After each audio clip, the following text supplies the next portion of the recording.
The corruption charges against former Sports, Arts and Culture Minister Zizi Kodwa and his co-accused Jehan Mackay have been dropped. The former cabinet minister made an appearance today at the Palm Ridge Magistrates Court in the East Rand. Now, earlier this year, Kodwa handed in his resignation letter and stepped down as a member of parliament following these accusations. Zoleka Qodashe, SABC News Reporter, joins us for more now on the story. Zoleka, of course, this was quite surprising for a number of people because we do understand that these representations that have been submitted may have swayed things somewhat for us to see what we are seeing. What do we know about these representations that made this drastic decision? Well, good afternoon, Bungu, and good afternoon to the viewers. Well, you remember that this battle that the former Minister of Sports, Arts and Culture, as well as ex-EOH executive Jehan Mackay have been facing for about 5 months, since June, we understand. And it has been what he described as a tumultuous journey for him as well as his close ones. But what we know about the representations, Bungu, you'll remember that these representations, the reason why the matter or the case was postponed to today was for the outcome of the representations. You'll remember that in the last appearance, that is when we was expected to hear the outcome from the representations that were made to the Director of Public Prosecutions, Andrew Chauke, right? And of course, the DPP saying that he needed more time to look over those representations. But that was not the first time representations had been made. Prior to that, there were representations that were made to the regional head of the Commercial Crimes Unit. That was by Jehan Mackay. And those representations were rejected by the regional head. Of course, Mackay was provided with reasons as to why that rejection took place or why the regional head came to that decision. And that is why they then chose to go to the DPP, to escalate the matter to the DPP.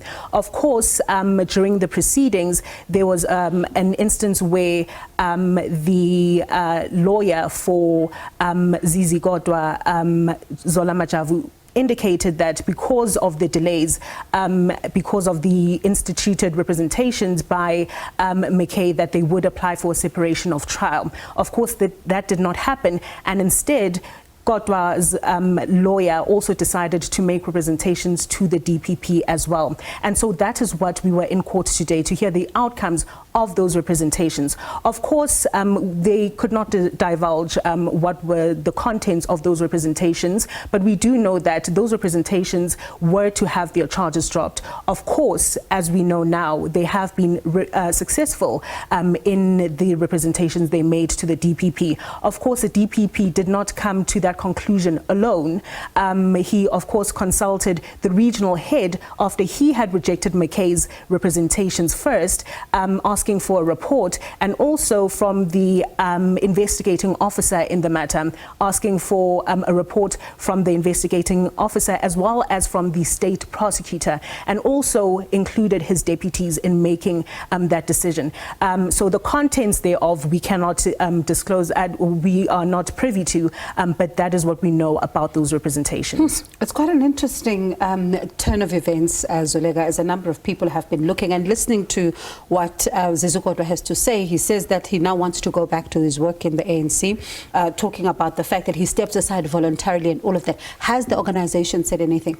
Well, of course, his political home has released a statement saying that they are happy that or welcoming the decision of the DPP for the withdrawal of the charges. Of course, this now means that the NPA cannot proceed with the case, and that Kodwa is now free to resume his duties in the ANC. You'll remember that when he stepped aside, he was an ANC NEC member. He was also, I think he was an ANC NEC member, and so he stepped aside in that role, right?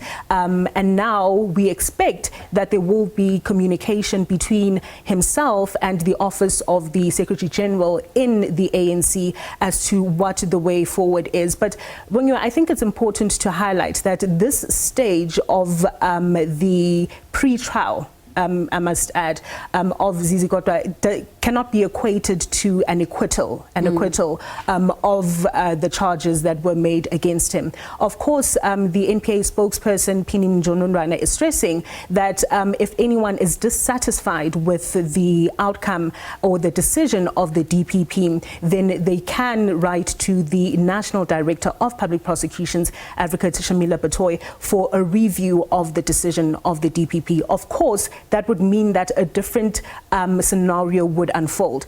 The NDPP would then look at the report by the regional head. Remember, that's where it started with the representations. The regional head, and then the report by the DPP, the investigating officer, the state prosecutor. So that is another matter that would unfold altogether should a circumstance such as that arise. But for now, the ANC has welcomed how the events have unfolded and said that this has reaffirmed its commitment and the commitment of its members to the rule of law, and also stressing the renewal agenda of the party.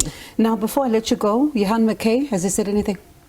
Of course, Jehan Mackay was very mum after the proceedings, quietly slipping out of the courtroom.